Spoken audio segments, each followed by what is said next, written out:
Hi guys, welcome back to the channel. Thank you so much for the support. Now, May is observed as Mental Health Month, and from last weekend I've been covering mental health disorders. Now tonight I'm going to touch on one, but before I tell you about this one, I'm going to tell you about something that happened here in Jamaica.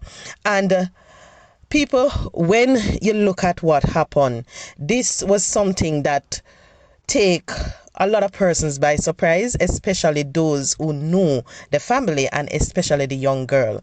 Now, there was this 15-year-old. She was bright. She was a straight A student. She did excellent in GSAT at that time, and she got a Scotiabank scholarship to show how she was performing.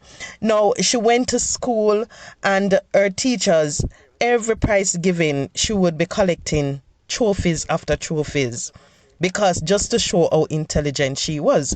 But unfortunately, what was happening at school was she did not have any friends. She couldn't make any friends. Nobody wanted to be her friend, and she was a bit on the fluffy side, as we Jamaican call it. She was 15 and she weighed over 150 pounds. And she, at times, you realize that she took it hard, because she would realize that girls her age, they were going out, they were sitting and chatting in groups, and yet still from primary school nobody wanted to be her friend.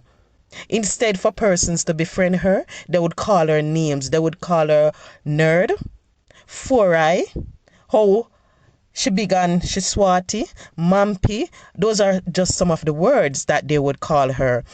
Now, when she reached 10th grade, everything took a different turn in terms of her life.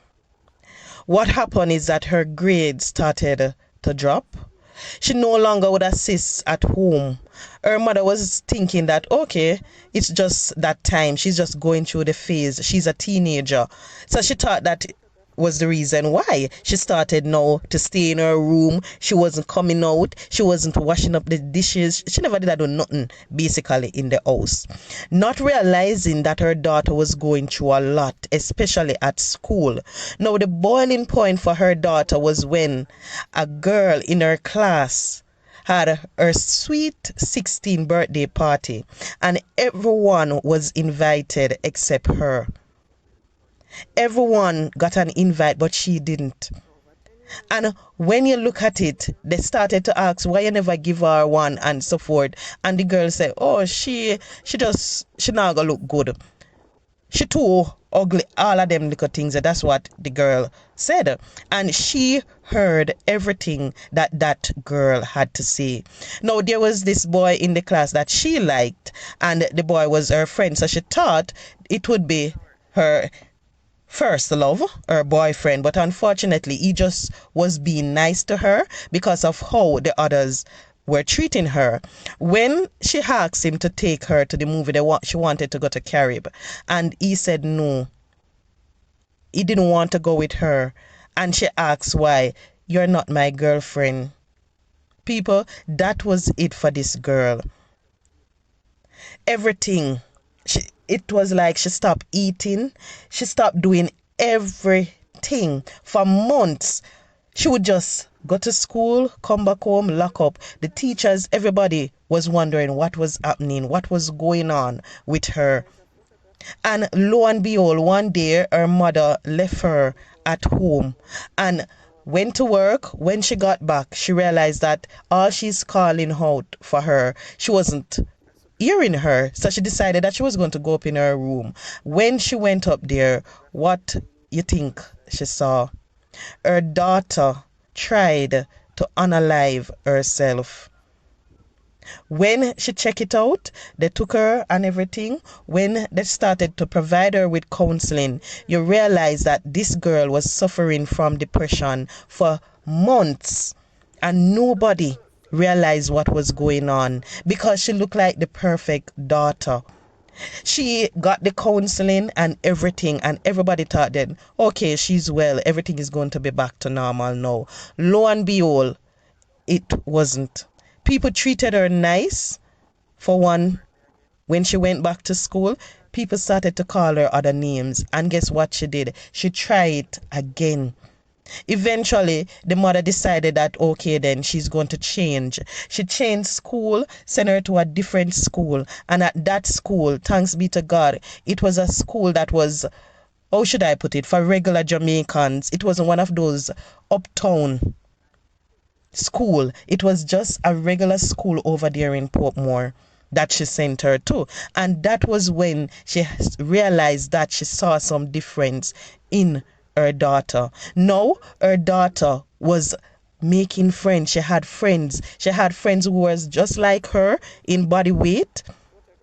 She had friends. Nobody wanted to class her. Nobody said anything bad about her, but she have friends around her.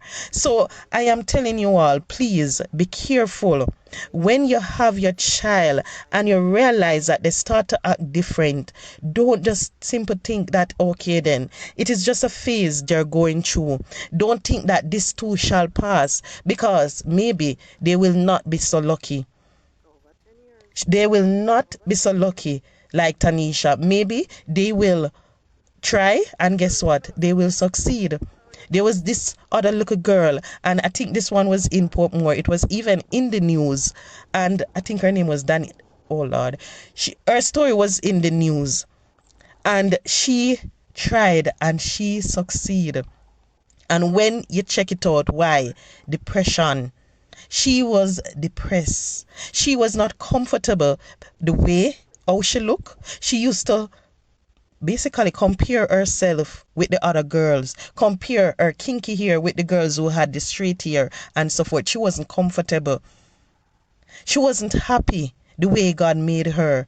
And especially because other people started to treat her mean. They never have anything good to say to her. So people, please take care of your children.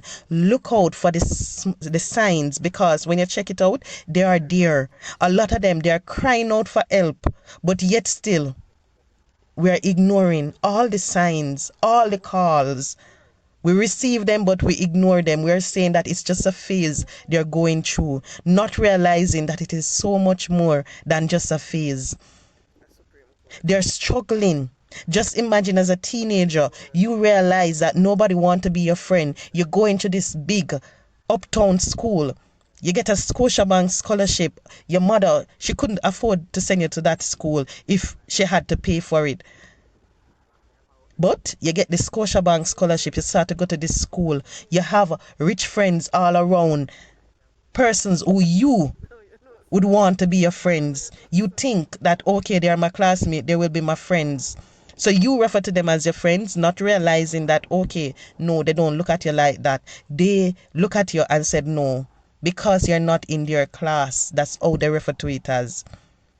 Because you have to take the JUTC bus to school, because you're a bit chubby, because you wear glasses, you couldn't afford the contacts and so forth. So they look down on you because you were outshining them.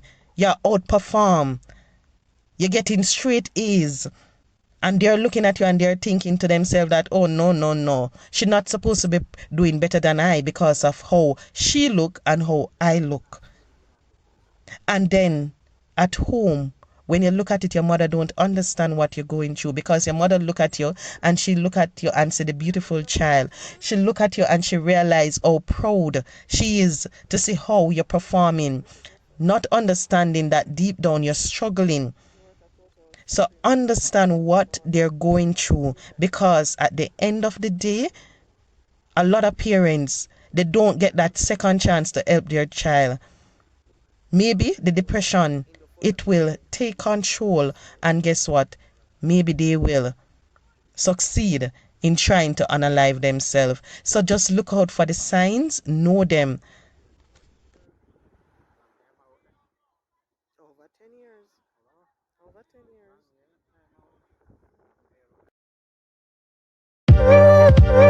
years.